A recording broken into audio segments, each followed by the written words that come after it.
திருச்சிற்றம்பலம். தென்னாடுடைய சிவமே போற்றி, எந்நாட்டவர்க்கும் இறைவா போற்றி.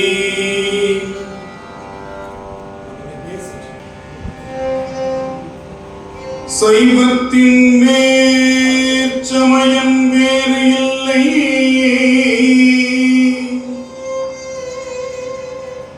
அதில் சார் சிவமான் தெய்வத்தின்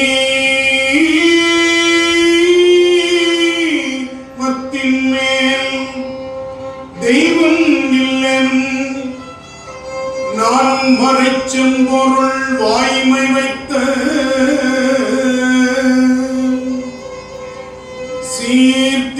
சீர்திருத்தேவாரம் திருவாசகம் உய்வைத்தரச் செய்த நால்வர் பொற்றாள்.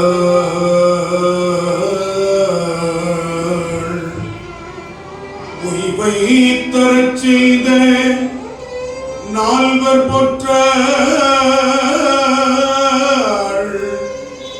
எம் உயிர் துணையே.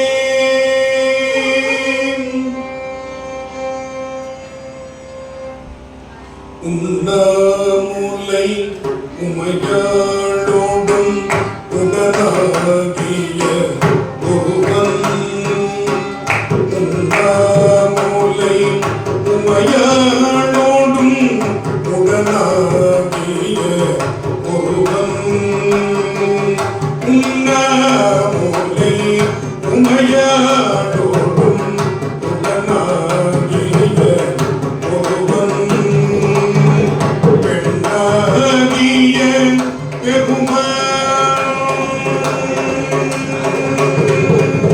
பெண்ணாகிய பெருமான் மலை திருமாமணி திகழ.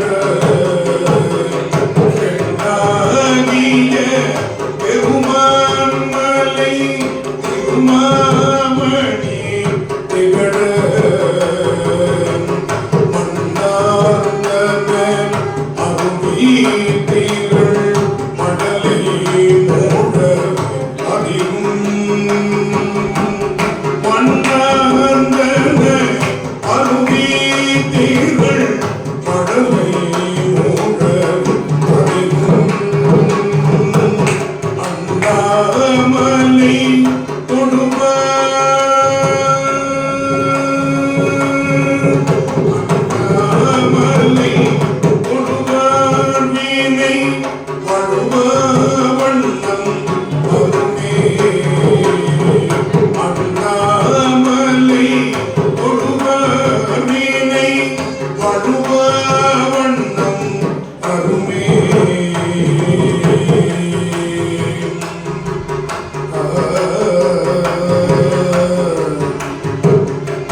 எல்லாம் அல்ல பெருமானுடைய தனிப்பெரும் கருணையினாலே இந்த நாள் மிக இனிமையான நாளாக நமக்கு வாய்த்திருக்கிறது. பெருமான் கருணையின் ஈழநிலைந்தடியில் நித்தலும் கைதொழுது வணங்கி மகிழ்ந்து இன்று புதிதாக திறக்கப்பட்டிருக்கின்ற இந்த அற்புதமான வழிபாட்டு கூடமாக KSS மினி ஹால் என்ற பெயரில் இந்த நிறைவான ஒரு வளாகம் திறக்கப்பட்டிருக்கிறது. இந்த முதல் நிகழ்வுக்கு வருகை தந்திருக்கக்கூடிய உங்கள் அனைவரையும் மிகுந்த பணிவோடு வணங்கி மகிழ்கின்றேன். திருவள்ளுவர் இலக்கிய கழகமும் பெங்களூரு தமிழ் பேரவையும் இணைந்து நடத்துகின்ற இந்த தமிழிசை நிகழ்வில் அவர்கள் அழகாக சொன்னார்கள். முதல் என்று இங்கே அறிமுகப்படுத்தும் பொழுது 3 முதல்களை அவர்கள் சொன்னார்கள். முதலாவதாக அவரை நான் சந்தித்த நிகழ்வு, முதலாவது நிகழ்வாக பெங்களூரு நிகழ்வு, முதலாவது நிகழ்ச்சியாக இந்த நிகழ்வு என்று சொன்னார்கள். கடையத்திற்கு நான் வருவதும் இதுதான் முதல் முறை. பல்வேறு இடங்களுக்கு சென்றிருந்தால் கூட கடையம் என்கின்ற இந்த அற்புதமான தலத்திற்கு வருவது இதுதான் வாழ்நாளில் முதல் முறையாக வந்திருக்கிறேன். இனி தொடர்ந்து வருவேன் என்று நம்புகிறேன். எல்லாம் அல்ல இறைவனுடைய திருவருள் இங்கே ஈர்த்து என்னை ஆட்கொண்ட எந்தை பெருமான் என்று மணிவாசகர் கூறுமா போலே இங்கே திருவள்ளுவர் தமிழ் கழகத்தினுடைய அற்புதமான தலைவர், துணைத் தலைவர், செயலர், பொருளாளர் உள்ளிட்ட அத்துணை உறுப்பினர்களும் வந்திருக்கிறார்கள். திருவாசக முற்றோதல் குழுவை சார்ந்தவர்கள் வந்திருக்கிறார்கள். பெங்களூருவில் இருந்தெல்லாம் இந்த நிகழ்வுக்காக வருகை தந்திருக்கிறார்கள் என்று நினைத்து பார்க்கும் பொழுது முதல் நிகழ்வே பெரு வெற்றியை பெற்ற நிகழ்வாக நாம் ஆறுமுகத்திற்கு வாழ்த்துக்களை சொல்லலாம். அரங்கு நிறைந்திருக்கிறது. இந்த சுப முகூர்த்த வேளை என்பது ஆயிரக்கணக்கான திருமணங்கள் சுற்றுவட்டார பகுதிகளில் உறவினர்கள் மத்தியில் நடந்து கொண்டிருக்கின்ற வேளையில் கூட இந்த ஞாயிற்றுக்கிழமையில் இப்படி ஒரு திருமுறைக்காக கடையத்தில் கூடியிருக்கிறார்கள் என்று சொன்னால் உண்மையில் இந்த பகுதியில் இந்த நிகழ்வை நடத்துவதில் நான் பெரும் மகிழ்ச்சி அடைகின்றேன். திருஞான சம்பந்தர் சொல்லுவது போல, என்ன புண்ணியம் செய்தனை நெஞ்சமே இருங்கடல் வையத்து முன்னம் நீ புரி நல் வினை பயன். எனவே நல்வினை பயன் இருப்போர்தான் இது போன்ற நிகழ்வுகளில் கலந்து கொள்ள முடியும். அப்படிப்பட்ட நல்வினையை எங்கள் குழுவினரும் செய்திருக்கிறார்கள். அற்புதமான இசைக்கலைஞர்கள். இவர்களும் எனக்கு வாசிப்பது முதல் முறை, எல்லாமே முதல் முறை. அப்படி அவர்கள் வந்திருக்கிறார்கள். அவர்களுக்கும் என்னுடைய வணக்கத்தை சொல்லி, நல்லதொரு நாளில் இன்பமே எந்நாளும் என்கின்ற ஒரு நேர்மறை சிந்தனையோடு இந்த நிகழ்வை 12 திருமுறை திருப்புகளோடு இணைத்து செல்ல வேண்டும் என்று நம்முடைய பெங்களூர் ஆறுமுகம் அவர்கள் இடத்தில் கேட்டார்கள். கடையம் ஆறுமுகம் இப்பொழுது பெங்களூர் ஆறுமுகமாக இருக்கிறார் தற்காலிகமாக. அவருடைய நிரந்தர மண் இந்த மண் தான். எனவே அவர்கள் கேட்டுக்கொண்ட பொழுது திருமுறைகளில் தான் நிரந்தரமான இன்பம் இருக்கிறது. அதாவது இன்பம் என்பது இப்ப நம்ம ஒரு தின்பண்டம் உண்டோம், அதனுடைய இன்பம் என்பது இந்த குரல் வழியை கடந்ததன் பின் நமக்கு தெரியாது. கண்களால் காணும் இன்பம் காட்சி மறைந்ததன் பின் தெரியாது. நாவினால் சுவைக்கும் இன்பம் அப்படித்தான். ஆனா செவியினால் உணரக்கூடிய இன்பம் இருக்கு இல்லைங்களா, அதுக்குதான் கம்பன் செவி நுகர் கனிகள் என்று குறிப்பிட்டார். செவிகளால் கனிகளை உண்ண முடியுமா? ஆனால் எப்படிப்பட்ட கனி இது? நன்று கண்டி நமச்சிவாய பழம் என்று நம்முடைய திருமூலர் குறிப்பிடுவார். இது எப்படிப்பட்ட பழமா சிவபெருமான்? நமச்சிவாய பழம். மற்ற பழம், சில பழங்கள் பார்க்கிறதுக்கு ரொம்ப நல்லா இருக்கும், சில பழங்கள் அதனுடைய நிறத்தால் அழகாக தெரியும். சில பழங்கள் நம்ம பலாப்பழத்தை ரகசியமா சாப்பிட முடியாது, தெருவுக்கே தெரிஞ்சு போடும் இல்லையா? நுகர்வதால் அந்த பழங்கள் பெருமை பெறும். அதே போல சில பழங்கள் நம்ம தொட்டு பார்க்கும் பொழுது அதனுடைய அந்த மென்மை தன்மை, கையில் எடுக்கும் பொழுதே அந்த பழத்தினுடைய அந்த மென்மையால், அது ஸ்பரிசத்தால் அதனுடைய பெருமை விளங்கும். இப்படி ஒவ்வொன்றாக சொல்லலாம். ஆனால் திருமுறை தரும் இன்பம் என்பது நினைத்தால் இனிக்கும் இன்பம். நினைத்தால் நினைக்கும் தோறும் இன்பம். அதனாலதான் இந்த பதத்தை நமக்கு தந்தவர் திருநாவுக்கரசு பெருமான். நாமார்க்கும் குடியல்லோம் நமனை அஞ்சோம் நரகத்தில் இடர்படோம் நடலை இல்லோம் ஏமாப்போம் பிணியறியோம் இன்பமே எந்நாளும் துன்பம் இல்லை. இந்த துன்பம் இல்லைன்னு சொன்னாலும் அது இன்பத்தை தான் குறிக்கும். ஆனா பெரியவர்களே, ஒன்று நுணுக்கமா பார்க்கணும். நேர்மறை சிந்தனையை சொல்லும் பொழுது எதிர்மறை சிந்தனையை பின்னாடி தான் சொல்லணும். இது நம்முடைய தமிழர்களுடைய வழக்கம். உயர்தினை என்று நம்மை சொல்லிக்கொண்ட தமிழ் இனம் அதற்கு எதிர்ச்சொல்லை தாழ்தினை என்று சொல்லவில்லை. எவ்வளவு பெரிய உயர்ந்த எண்ணம் பாருங்க. உயர்வு என்ற சொல்லுக்கு எதிர்ச்சொல் என்ன? தாழ்வு. உயர்ந்த இடம், தாழ்ந்த இடம், உயர்ந்தவர், தாழ்ந்தவர். அப்ப உயர்தினை என்று சொன்னால் அதற்கு எதிர்ச்சொல் என்னவா இருக்கணும்? தாழ்தினை என்றுதான். தன்னை போல ஒரு உயிரை நினைக்கக்கூடிய தமிழ் சமூகத்தில் உயர்வாக நினைக்கின்ற இந்த பண்பாடு இன்னொரு உயிரை தாழ்வாக எண்ணத்தில் கூட நினைக்கவில்லை. எனவே சொல்லில் உயர்தினை இருக்கிறது, தாழ்தினை இல்லை. அதற்கு தமிழர்கள் வைத்த பேர் அகரணி, அவ்வளவுதான். இதுதான் நேர்மறை சிந்தனை.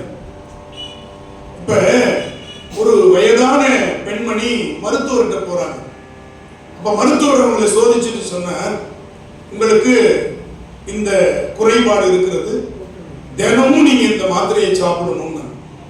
அப்ப அந்த மருத்துவருக்கு அந்த பெண்மணி கேட்டாங்க, அப்ப நான் சாவர வரையும் இதை சாப்பிடணுமான்னு. மருத்துவர் சொன்னார், வாழ்கின்ற வரை சாப்பிடணும். ரெண்டுத்திற்கும் பொருள் ஒன்றுதான், நேர்மறை எதிர்மறையில் வாழ்க்கை இருக்கிறது. சாகின்றவரை சாப்பிடுவது என்பதும் வாழ்கின்றவரை சாப்பிடுவது என்பதும் ஒன்றுதான். ஆனால் வாழ்கின்றவரை அப்படின்னு சொல்லும் பொழுது ஒரு நம்பிக்கை பிறக்கிறது. இப்படித்தான் நாவுக்கரசர் திருவேட்களம் என்ற தலத்து தேவாரத்தில் குறிப்பிடுகிறார். எடுத்த எடுப்புல நன்று, நாள்தோறும், அதுக்கப்புறம் நம்பினை போயருங்கிறது அப்புறம் சொல்றார். முதல்ல எடுத்த எடுப்புல என்ன சொல்றார்? நன்று. அப்புறம் நம்மளுக்கு சந்தேகம் வருது, இன்னைக்கு மட்டுமா நாளைக்கு நன்றா? நாள்தோறும். அடுத்து சொல்றார், எப்படி இந்த நாள்தோறும் நமக்கு நன்மை வரும்? நம் வினை போயரும், உன்னுடைய வினைகள் எல்லாம் போயிடும், கவலைப்படாது. அடுத்தது, என்றும் இன்பம் தழைக்க இருக்கலாம். இன்பம் என்றும் தழைக்க இருக்கலாம். அதுக்கு என்ன செய்யணும்? சென்று நீர் திருவேட்களத்து உள்ளுரை துன்று பொற்சடையானை தொழுமினே. தலையாத்திரை செய், வழிபாடுகளை செய். வழிபாடு செய்ய செய்ய செய்ய உன்னுடைய மனம் பக்குவப்படும்.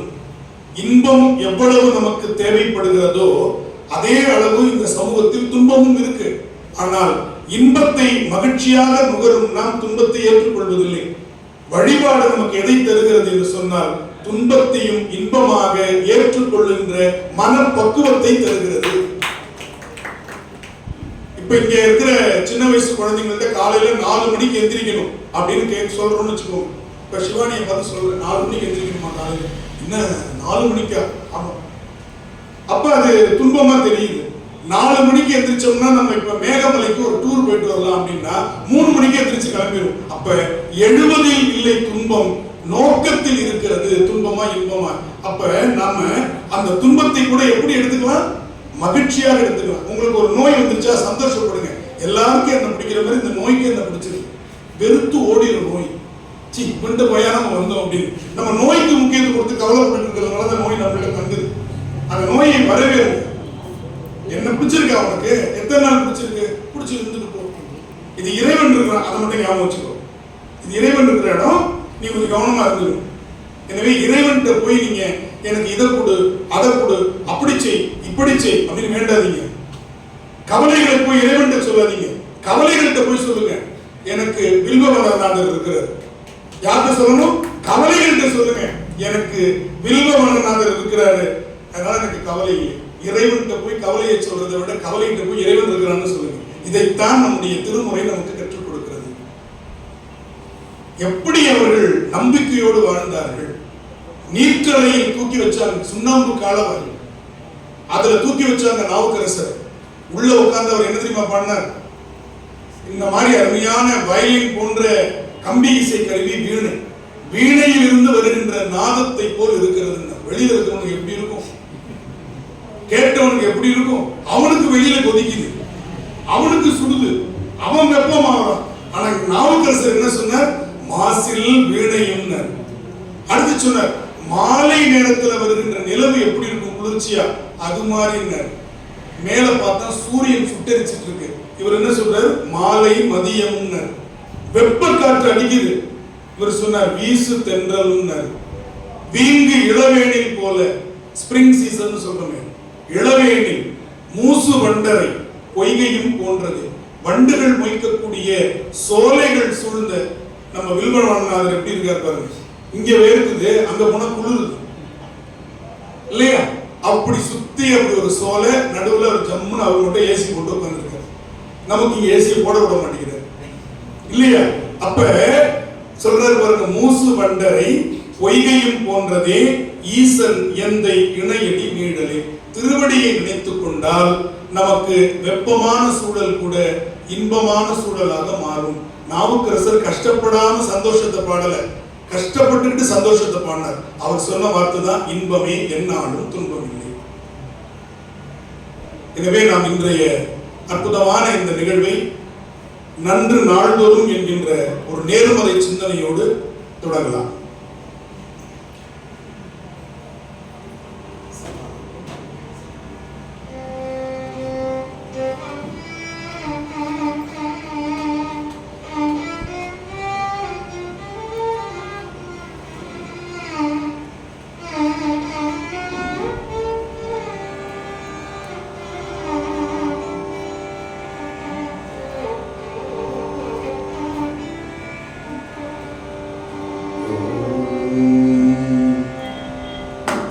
நன்று நாள் தோறும் நம்பினை போயரும் என்றும் இன்பம் தழைக்க இருக்கலாம். நன்று நாள் தோறும் நம்பினை போயரும் என்றும் இன்பம் தழைக்க இருக்கலாம். சென்று நீர் தீரு சென்று நீர் தீரு வெண்கலத்துள்ளூரை சென்று நீர் தீரு வெண்கலத்துள்ளூரை துன்று பொற்சடையானை தொழுமீனே சென்று நீர் தீரு வெண்கலத்துள்ளூரை துன்று பொற்சடையானை தொழுமீனே மாசில் வீணையும் மாலை மதியமும் வீசு தென்றலும் வீழவேனிலும் மாசில் வீணையும் மாலை மதியமும் வீசு தென்றலும் வீழவேனிலும் மூசு வண்டரை பொய்கையில் போன்றதே ஈசன் எந்தை இணையடி நீழலே மூசு வண்டரை பொய்கையில் போன்றதே ஈசன் எந்தை இணையடி நீழலே இணையடி நீழலே இணையடி நீழலே இணையடி நீழலே.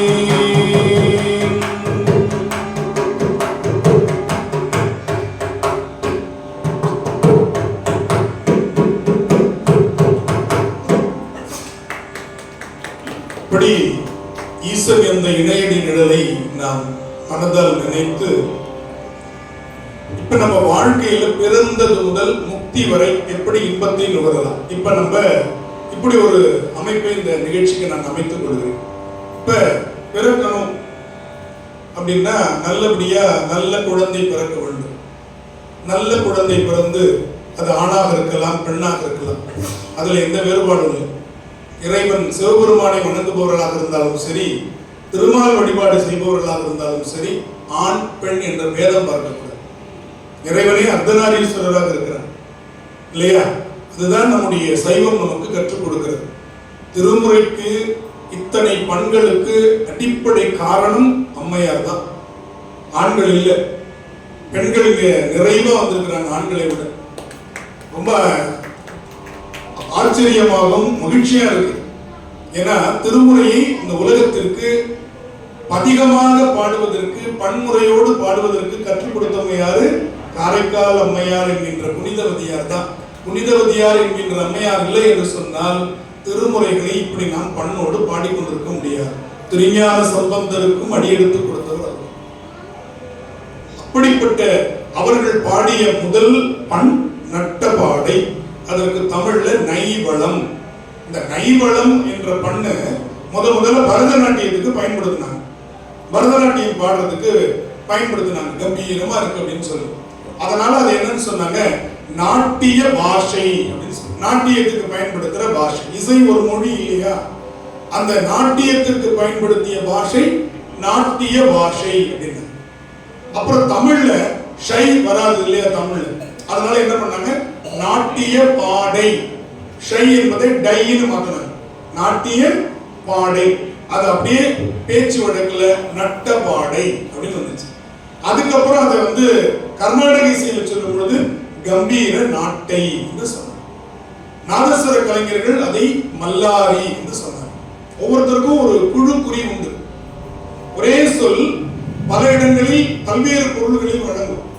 இப்ப மதுரை மாவட்டத்தில் போயிட்டு ஒரு பேருந்துல ஏறி ஒரு பயணச்சீட்டு வாங்குறோம், 100 ரூபாய் கொடுக்குறோம், மீதி சில்லற பைய தரேன் அப்படின்னு.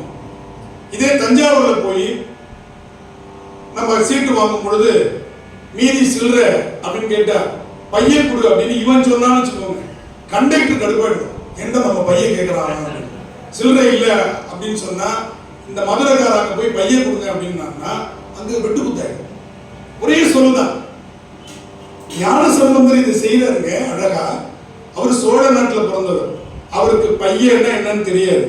ஆனா மதுரைக்கு போன உடனே பாண்டிய மன்னனுக்கு வெப்ப நோய், வேகமா போய் பற்றக்கூடாது, பையவே சென்று பாண்டியருக்காகவே அந்த ஊர் நெருப்புக்கு கூட மதுரை பாஷையை சொல்லி அனுப்புறாரு. நீ வேகமா போய் பாண்டிய மன்னனை பற்றிடாத, அவர் மங்கையர்க்கரசியாருடைய கணவர், அவன் திருந்த வேண்டும், அழிக்கிறதே என்னுடைய நோக்கம் இல்லை, எனவே அவன் திருந்த வேண்டும், எனவே திருந்ததுனால வேகமா போகாத பைய. சோழ நாட்டு சீர்காழியில் பிறந்த ஞானசம்பந்தர் மதுரைக்கு வந்தவுடன் அந்த மக்களோடு மக்களாக இணங்குகிறார். இதுதாங்க இன்பத்திற்கு மிகப்பெரிய ஒரு அடித்தளம். என்னன்னா, எந்த இடத்தில் நாம் இருக்கிறோமோ அந்த இடத்திற்கு தகுந்தவாறு நடந்து கொள்ள தொடங்குகிறோம் என்று சொன்னால் இன்பம் உங்களிடத்தில் நிலைக்கும். அதுதான் சொன்னார், பாடறிந்து ஒழுகுதல். கலித்தொகையில் வருது. பண்பெனப்படுவது, பண்புனா எது தெரியுமா? பாடு அறிந்து ஒழுகுவது. பாடுனா என்ன? இவங்களுக்கு என்ன பிடிக்கும் என்ன பிடிக்காது அப்படிங்கறத தெரிஞ்சுக்கிட்டு பேசுறது இருக்கு இல்லையா, தெரிஞ்சுக்கிட்டு உபசரிக்கிறதுக்கு பாருங்க. சில பேர் வீட்டுல கேட்பாங்க, ஐயா உங்களுக்கு என்ன பிடிக்கணும், நான் என்ன செய்யட்டும் அப்படின்னு. அவங்க கேட்கறது அவங்களுடைய பெருந்தன்மை. ஆனா நான் என்ன தெரியுமா சொல்றேன், அம்மா உங்களுக்கு எது நல்லா வருமோ அதை செய்யமா. நீங்க பாட்டு நான் ஏதோ உங்களுக்கு சொல்லி நீங்க என்னைய வச்சு முயற்சி பண்ண விட 4 தெருவுக்கு போறாங்க இல்லையா. ஐயா கேட்டுட்டு என்ன பண்றது, யூடியூப்பை பார்த்து இல்லையா என்னென்னத்தையோ பண்ணி, ஐயா நீங்க கேட்ட மாதிரி இருக்கு அப்படின்னு சொல்லி கொடுத்து நான் ஒரு மாதிரி ஆகிறதுக்கு அவங்கள்ட்ட உங்களுக்கு எது நல்லா வருமோ அதை செய்யமா அப்படின்னு நம்ம இதுதான் பண்பாடுங்கிறது. பண்பாடுங்கிறது ஒருவரை வருத்துவதல்ல, பண்பாடு என்பது ஒருவரை புரிந்து கொள்வது. எனவே ஞானசம்பந்தர் அந்த பண்பாட்டை நமக்கு சொல்லுகிறார். இப்ப ஒரு குழந்தை பிறக்கணும், இன்னைக்கு திருமணமான உடனே அத்தனை பேருடைய எதிர்பார்ப்பு அப்படியாக இருக்கும். இப்ப ஞானசம்பந்த பெருமான் அதற்கு ஒரு வழி சொல்லுகிறார். திருவெண்காடு என்ற தலம், அந்த தலத்தில் ஞானசம்பந்தருடைய சீகாமரப்பன் பதிகம் கண்காட்டும் முதலாகும் அந்த பதிகத்தை பாடினால் நிச்சயமாக அந்த பெண்மணிக்கு குழந்தை வாய்க்கும். இது நான் பல இடத்தில் சொல்லி பலர் அதை கேட்டு பலன் பெற்றிருக்கிறார்கள். அதிலிருந்து நாம் வாழ்க்கையை தொடங்குகிறோம்.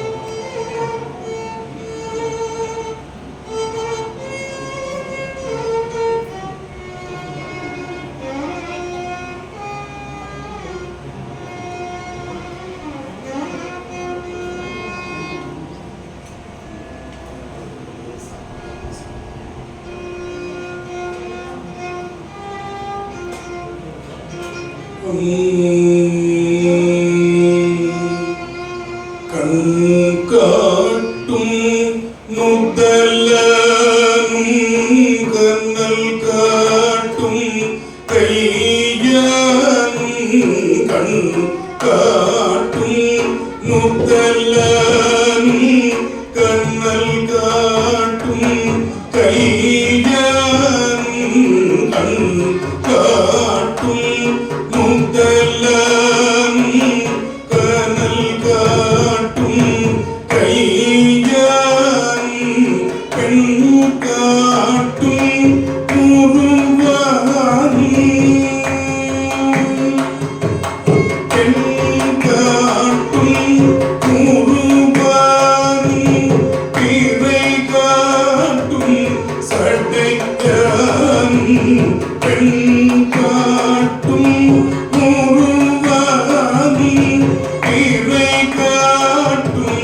Birthday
நீங்க பண்றது பாடுறீங்க. இப்ப நாங்க எப்படிங்க அதை கத்துக்கிட்டு பாடுறதுக்குள்ள எங்களுக்கு ஆயுசே ரொம்ப நாள் வேணுமே.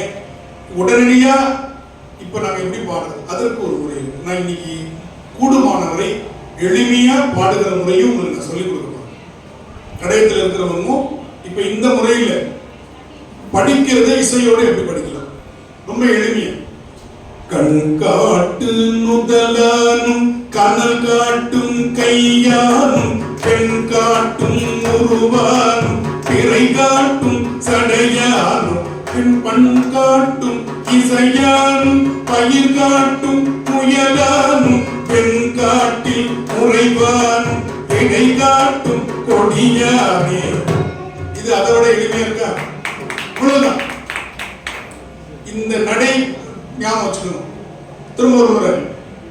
கண் காட்டு முதலானும் கனல் காட்டும் கையானும் பெண் காட்டும் உருவானும் திரை காட்டும் சடையானும் கண் காட்டும் இசையானும் பயிர் காட்டும் புயலானும் பெண் காட்டில் உறைவானும் இடை காட்டும் கொடியானே.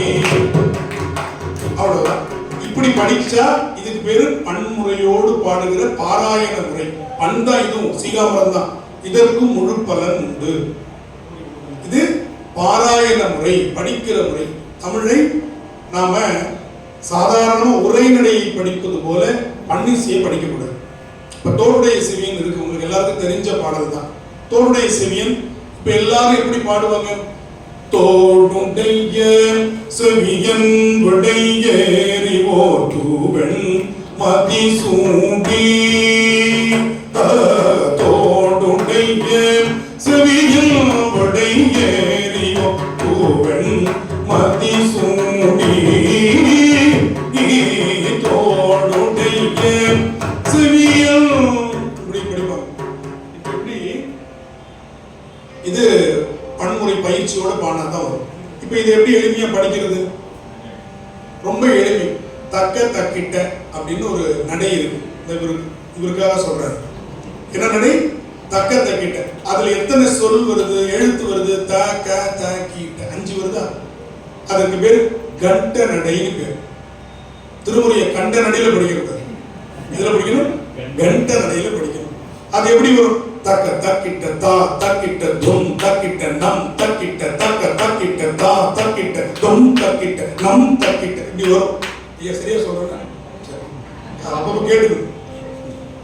பக்கவாத்தியம் இல்லையா? என்ன சில இடத்துல நான் பாட்டு பாடுவோம், அவங்க பாட்டுக்கு வாசிப்பாங்க. என் பாட்டுக்கு வாசிக்குவாங்க, அவங்க பாட்டுக்கு வாசிப்பாங்க இல்லையா? அது மாதிரி இல்லாம இணைந்து வரக்கூடியவர்கள். அதுல ஞானசம்பந்த பெருமான் இப்ப இவருக்கான நட்டபாடை பண்ணுக்கு சகமபனி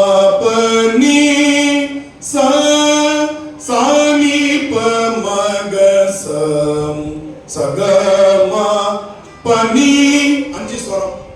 ஸ்வரத்துல 5, தாளத்துல 5, இலக்கண கட்டுமானத்துல 5.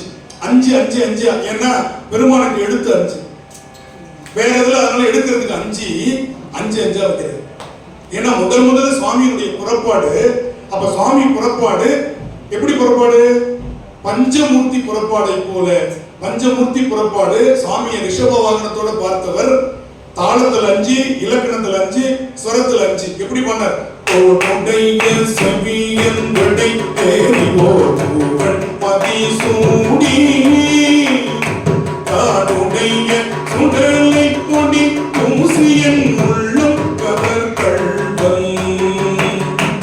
ஏழுடைய மலரான் முனை நாள் பணிந்தேத்த அருள் செய்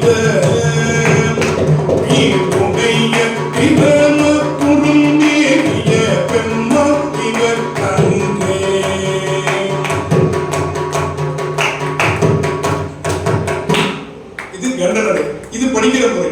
இப்படி படிக்கல வந்துடும் தேவாரம். அப்புறமா வந்ததுக்கு அப்புறம் அடுத்த ஸ்டெப்புக்கு நம்ம போகலாம் பன்முறையில். அதனால இப்ப நம்ம இசையோட படிக்க தெரிஞ்சுக்கணும். இப்படி படிச்சா முற்றமைகள் நாகமுடேன கொடை கொம்பவை பூண்டு பட்டரோடு கலன பலி தேர்ந்தன உள்ளம் கவர்கள்வம் கட்ட கட்டலுடைய பெரிய கடல் கையால் தொடு தேர்த்த பெற்றமுட பிரமபுரம் ஏறிய பெம்மா இவர் நன்றே. படிச்சலாமா? எவ்வளவு எளிமையா இருக்கு பாருங்க. அவ்வளவுதான் தேவாரம். நீங்க அப்படியே பிரமிச்சு பார்க்குற அளவுக்கு இல்லை, நம்ம கூட கைப்பிடிச்சிட்டு வர்றதுதான் தேவாரம் இல்லையா? அப்படிப்பட்ட இப்ப குழந்தை உருவாயிடுச்சு. அடுத்த கவலை என்ன? நல்லபடியா அந்த குழந்தை பிறகு. அதுக்கு நமக்கு ஒரே தெய்வம் யாரு? தாயுமானவர். அவர் நினைச்சுக்கிட்டா போதும். திருச்சியில் இருக்கிறார் இல்லையா சுவாமி, அவர் பேர் என்னது? தாயுமானவர். அந்த ஊர்ல ஞானசம்பந்த பெருமான் குறிஞ்சி பண்ணல பாடி இருக்கிறார். இந்த கருப்பையினுடைய வெப்பத்தை ஒரே நிலையில் வைத்திருக்கிறோம். குழந்தை நல்லபடியா அப்பதான் பிறக்கும். கருப்பை சூடு இருக்கு பாருங்க, கர்ப்பப்பையினுடைய சூடு அது கரெக்டா இருக்கும். அப்பதான் அந்த குழந்தை நல்லபடியா பிறக்கும். அந்த கர்ப்பப்பையினுடைய வெப்பத்தை சமநிலைப்படுத்துவதற்கான ஒரு பண் குறிஞ்சி பண்ணுங்க. நல்லா தெரிஞ்சுக்கணும். எனவே கருப்பை கோளாறு இருக்கிறவங்க குறிஞ்சி பண் படிச்சா, சீகாமர பண் படிச்சா தீர்ந்துடும். அந்த குறிஞ்சி பண் எப்படி இருக்குது? நல்ல கவனிங்க. அந்த குளிர்ச்சியை தருகின்ற பண். எங்கெல்லாம் மலையும் மலை சார்ந்த இடமாக இருக்கின்றதோ அங்கெல்லாம் ஞானசம்பந்த பெருமான் செல்லும் பொழுது குறிஞ்சி பண் பாடியிருக்கார். அப்படி ஒரு பண் இருக்கு. சுகப்பிரசவத்திற்காகவே அந்த பண், நல்லபடியா குழந்தை பிறக்கிறது. அதற்கு நடை தக்கிட்ட தக்கிட்ட தக்கிட்ட தக்கிட்ட.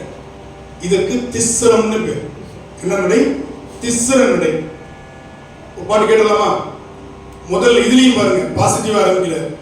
நன்றுடையானை தீயதில்லானை நரைகள் நேரு நன்றுடையானை தீயதில்லானை நரைகள் நேரு ஒன்றுடையானை உமையுறு பாதம் உடையானை சென்றடையாத திருமுடையானை சீராப்பள்ளி சென்றடையாத திருமுடையானை சிறப்பள்ளி குன்றுடையானை பூரையில் உள்ளம் ஒளிருமே குன்றுடையானை பூரையில் உள்ளம் ஒளிருமே ஒளிருமே.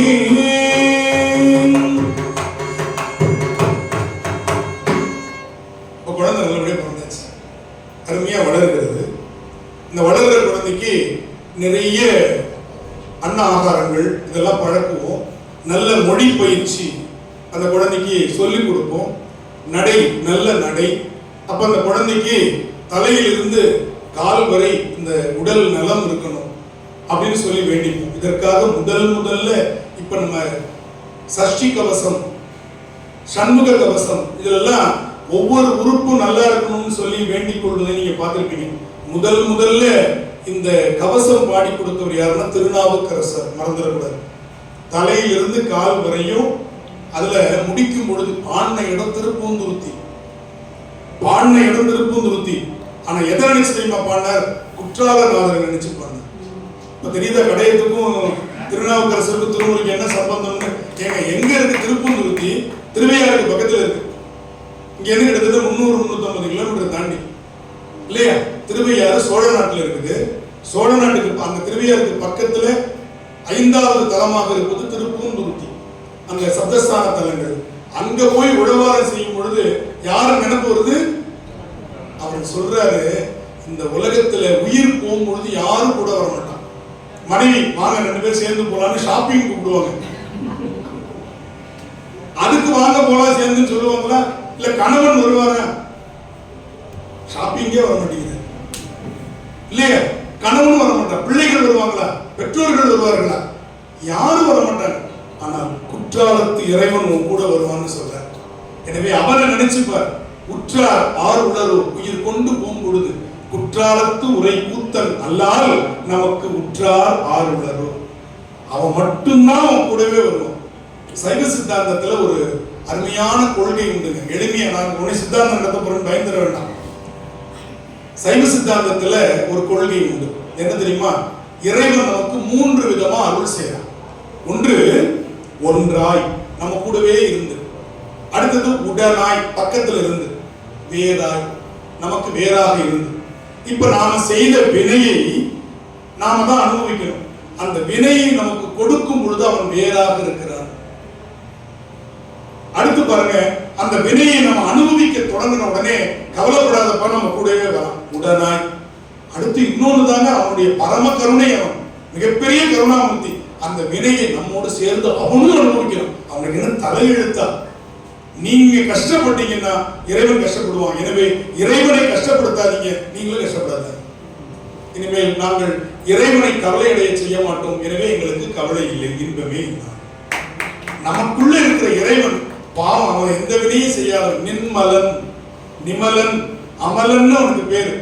வினையினால் பாதிக்கப்படாத அவன் நமக்காக அந்த வினையை அனுபவிக்கின்றான். எப்படின்னா, குழந்தை வயிற்றுக்குள் இருக்கும் பொழுது அதற்கு மருந்து கொடுக்க முடியாது. தாய் அந்த மருந்தை தன் திருவாயால் எடுத்து அந்த குழந்தைக்கு தொப்புள் கொடியின் மூலமாக செலுத்துவார். அதான் உடன் ஒன்றாய்.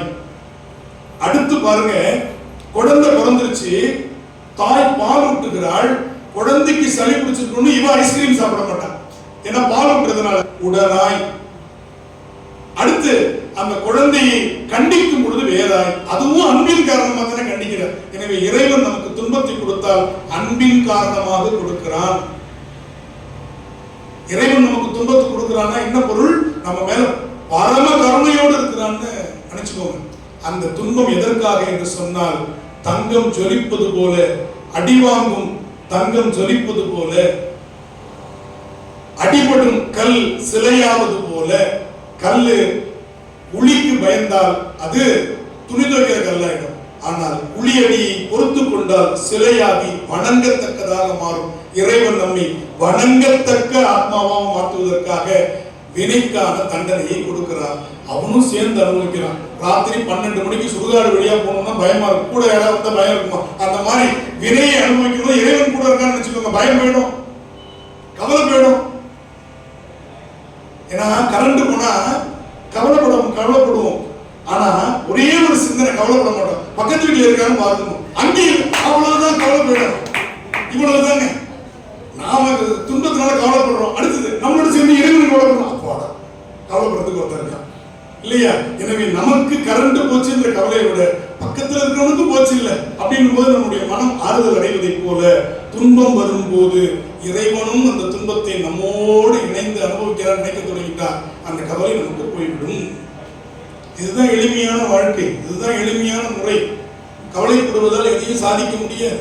சரி, அப்ப இந்த குழந்தை நல்ல விதமா வளர்ந்து வாழ வேண்டும் என்பதற்கு அங்கமாலை, இதுக்கு பேரு அங்கமாலை. முழுவதும் பாடின நிறைய எடுத்துக்கும். நான் உதாரணத்துக்காக, பானை சோற்றுக்கு ஒரு சோறு வரும்.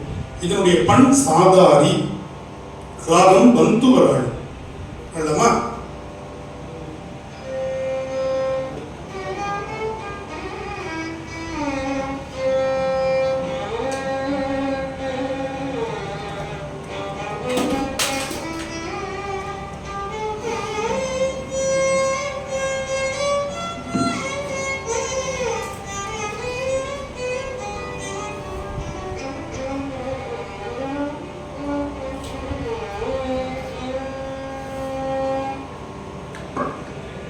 தலையே நீ வணங்காய், தலை மாலை தலை கணிந்து. தலையே நீ வணங்காய், தலை மாலை தலை கணிந்து. தலையாலே பலி தேரும் தலைவனை தலையே நீ வணங்க. தலையாலே பலி தேரும் தலைவனை தலையே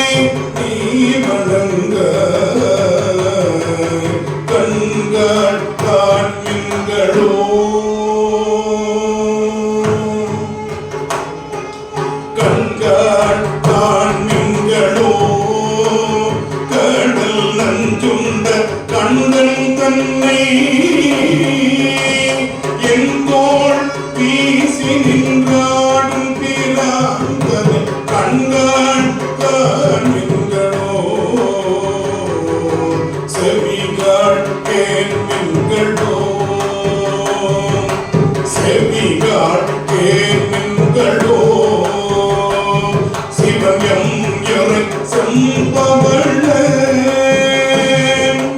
எரிவோர் பேணி பிரான் திரும் எப்போதும் செவிகள் பேணுங்களோ மூக்கே நீ முரல்ல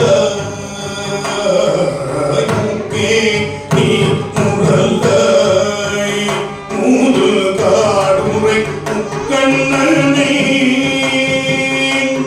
வாக்கே நோக்கிய மங்கை மணாளனை மூக்கே நீ முரல வாயே வாழ்த்து கண்டாய் மதையானை முடி போர்த்து தேவன் காட்டகத்தாடும் பிரார்த்தனை வாயே வாழ்த்து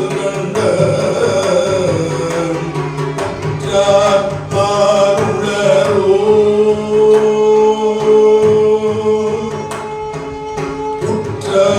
உற்றரோ உயிர் கொண்டு ஓம் கொடுது உற்றரோ உயிர் கொண்டு ஓம் கொடுது குற்றால துறை குத்தங்கல்ல அவர் குற்றால் ஆருளரோ குற்றால துறை குத்தங்கல்ல அவர் குற்றால் ஆருளரோ தேடி கண்டு கொண்டேன் தேடி கண்டு கொண்டேன் திருமாலோடு நான் முகமும் தேடி தேடொன தேவனை என்னுள்ளே தேடி கண்டு கொண்டேன் தேடி கண்டு கொண்டேன் தேடி கண்டு கொண்டேன்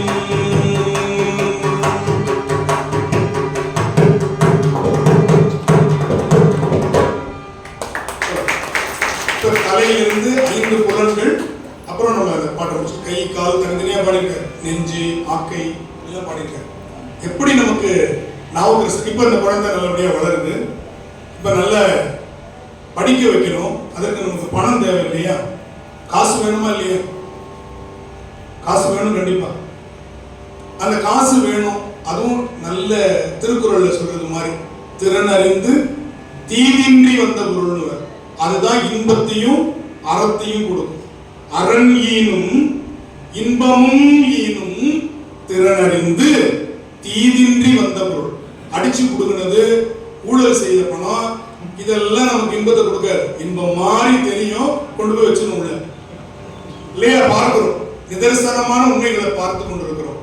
அப்ப ஒரு பொருள் நம்மிடத்தில் வர வேண்டும் என்று சொன்னால் தகுதிக்கும் அறிவுக்கும் திறனுக்கும் அந்த பணம் நமக்கு வந்து சேரும். வந்துச்சுன்னா அது அறத்தையும் கொடுக்கும், இன்பத்தையும் கொடுக்கும். அப்படிப்பட்ட நல்ல பொருள் நமக்கு எப்படி கிடைக்கும்?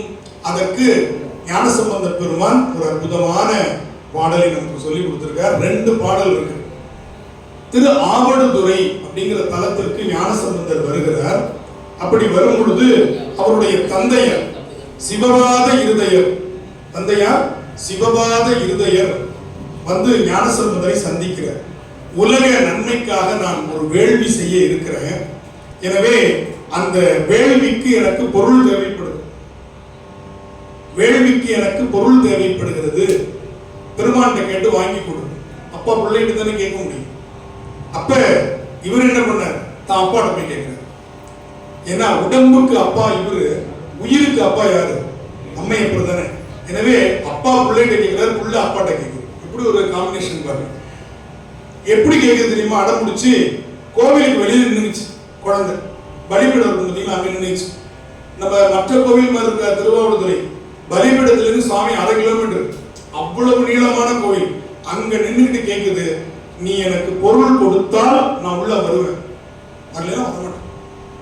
ஞானசம்பந்தருடைய தமிழ் வேண்மை, ஞானம் இவருக்கு நம்முடைய சுவாமிக்கு மாசிலாமணி ஈஸ்வரன்னு பேர். அப்ப 1000 பொற்காசுகளை பூதகணத்துக்கு கொடுத்து அந்த பலிபீடத்துல வச்சார். வச்சதுக்கு அப்புறம் எடுத்துக்கிட்டு தான் உள்ள போனார். எடுத்துட்டு அவங்க அப்பாட்ட கொடுத்தார். இதற்கு ஒரு பாட்டு இருக்கு. அது சுவாமி என்ன தெரியுமா கேட்கிறாரு, எனக்கு கொடுக்கறதுக்கு மட்டும் ஒண்ணும் இல்லை, அவ்வளவு வறுமையில நீ இருக்கிற, இதுவா நீ உன்னுடைய பிள்ளைய பார்த்துக்கிற அழகு, இதுவா உன்னுடைய அருள் அப்படின்னு முகத்தில் அடித்தார் போல கேட்கிறார். இந்த உரிமையை கொடுத்தது திருமுறை பன்னிசை.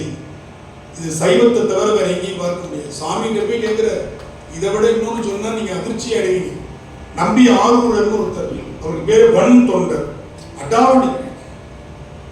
அவரு சத்தியத்தை மீறினது தப்பு தான். அதற்கு சாமி 2 கண்ணையும் வாங்கிட்டார். 2 கண்ணும் தெரியாம போச்சு. அதற்கு சரி, எனக்கு கண்ணு தெரியாம போச்சு சாமி, நான் சத்தியத்தை மீறினது அப்படின்னு ஒத்துக்கல. நீ எல்லாம் எனக்கு ஒரு நண்பரா அப்படின்னு கேட்டிருந்தா அது சாதாரணம். நம்பியாரோட என்ன தெரியுமா சொல்றாரு, இந்த ஜோதிடம் படிச்சவங்களுக்கு தெரியும், சனி இருக்கு இல்லையா, கிரகத்துல சனி கிரகம், அது எந்த ராசிக்காரங்களுக்கு பிடிச்சாலும் பிரச்சனை. ஆனா ஒரு ராசி அது விடவே விடாது. ஒரு நட்சத்திரம் 27 நட்சத்திரத்துல மக நட்சத்திரத்துல சனி பிடிச்சதுன்னா ரொம்ப ஆட்டுவாங்க. இது ஜோதிட நம்பிக்கை. இத சொல்றாரு, மகத்தில் புக்கலோர் சனி எனக்கு ஆனாய். மகத்துல சனி பிடிச்ச மாதிரி நீ எனக்கு ஃப்ரெண்டா வந்திருக்க. யாரை பார்த்து? சர்வேஸ்வரனை பார்த்து. நடிக்கிட்டார் சாமி. நீ பண்ணதுக்கு நான் உனக்கு வினையை கொடுத்தா நீ என்னையே திட்டுவிய, அடுத்து இதுவாது பரவாயில்ல. இப்ப தமிழ்ல ஒரு சொல் இருக்கு, ஆங்கிலத்துல தான் அந்த அழகை பார்க்க முடியும். தமிழ்ல ஒரே சொல்ல அழுத்தம் திருத்தமா சொல்லணும்னா அர்த்தம் மாறி போகும். நல்லா அப்படின்னா அவன்தான் முடிஞ்சு போச்சு. இப்படியே போ அப்படின்னா அவன்தான் இல்லையா? தமிழ்ல அது மாதிரி கொஞ்சம் கவனமா பேசணும். இவரு கண்ணு ஒரு கண்ணு கொடுத்துட்டாரு சாமி, 2வது கண்ணு கொடுக்கல. உனக்கு 3 கண்ணு இருக்கு, நீ நல்லா இருப்ப, வாழ்ந்து போதியிலேன்ற, நீ நல்லா வாழ், 3 கண்ணை வச்சுக்கிட்டு அப்படின்னு சாமி பயந்துட்டு உடனே வலது கண்ணி கொடுத்தாரு திருவாரூர்ல. இதெல்லாம் வரலாறுகள். மற்றை கண் தான் தாராது ஒழிந்தால் வாழ்ந்து போதியிலே. இத மாதிரி ஒரு சாமி கிட்ட பேசுற உரிமையை எது கொடுத்ததுன்னா இசை கொடுத்தது, வேற எதுவும் கொடுக்கல. இசைக்கு எப்பேற்பட்ட ஒரு ஆற்றல் இருந்தா இறைவன் நடுங்குகிறான். இசை ஒரு திட்டத்துக்கு பயப்படுறான், கெட்டதெல்லாம் கொடுக்குறான். நீங்க ஒண்ணு பாருங்க, சுவாமி எவ்வளவு சுயநலம் பிடிச்சவர் பாருங்க. இப்படி சொல்றேன் வருத்தப்படாது, அவர் முறைச்சு பார்க்கிறாரு. இந்த சாமியை பார்த்து சுயநலம். ஆமா ஏங்க, சத்தியம் செஞ்சு கொடுத்தது வாய், செஞ்சு கொடுத்தது கை, இது 2 தானே போக்கிருக்கணும். கண்ணை ஏன் போக்குனாரு? வாயை போக்கிருந்தா திருமுறை போயிடும், கையை போக்கிருந்தா தாளம் போயிடும். சாமிக்கு அது 2 வேணும். செஞ்சு கொடுத்தது கையை போக்கல சாமி. வாயால சொன்னார், உன்னை நான் பிரிய மாட்டேன்னு. அப்ப வாயை மியூட் பண்ணிருக்கணும், பண்ணல. ஏன்னா நம்பியாரூரரை பாட வைக்கிறதுக்காகவே பிறக்க வச்சவர். வாயை பிடிக்கிட்டா என்ன பண்றது? அதனால என்ன பண்ணாரு, தந்திரமா கண்ணை வாங்கிக்கிட்டார். கண்ணா தப்பு பண்ணுச்சு. இது ஒரு உலகியல் பொருள். ஆனால் இங்கேயும் சுவாமியினுடைய பேராற்றலை நீங்கள் புரிந்து கொள்ளும். இது உலகியலா ஒரு நகைச்சுவையா நான் சொன்னது, இது உண்மை அல்ல. எந்த சாவி பூட்டுகிறதோ அதே சாவி தான் திறக்கும். வேற சாவியால் திறக்க முடியுமா? எதனால் நாம் வினை செய்கிறோமோ அதனாலேயே தான் அந்த வினையை கழிக்க வேண்டும். நம்பி ஆரூரர் போன ஜென்மத்துல கண்களால் செய்த வினையை இந்த ஜென்மத்தில் கண்களால் போக்குகிறார். அப்பதான் அவருக்கு முக்தி கொடுக்க முடியும். கண்களால் 2 பெண்களை பார்த்த வினை கண்களால் அவருக்கு குறையை ஏற்படுத்தி வினையை போக்குகிறார். இது அருளியல் பதில். உலகியல் பதில் இது அருளியல். ஒவ்வொன்றுக்கும் உலகியல் ஒன்று இருக்கும், அருளியல் ஒன்று இருக்கும். அப்படி அந்த குழந்தை வளர்ந்து வாழ்வதற்கு செல்வம் வேண்டும். அதற்கு ஒரு பண் இருக்கு. அந்த பண்ணுக்கு பேரு காந்தார பஞ்சமம். தமிழ்ல காந்தார பஞ்சமம், ராகத்துல கேதார கவலைன்னு.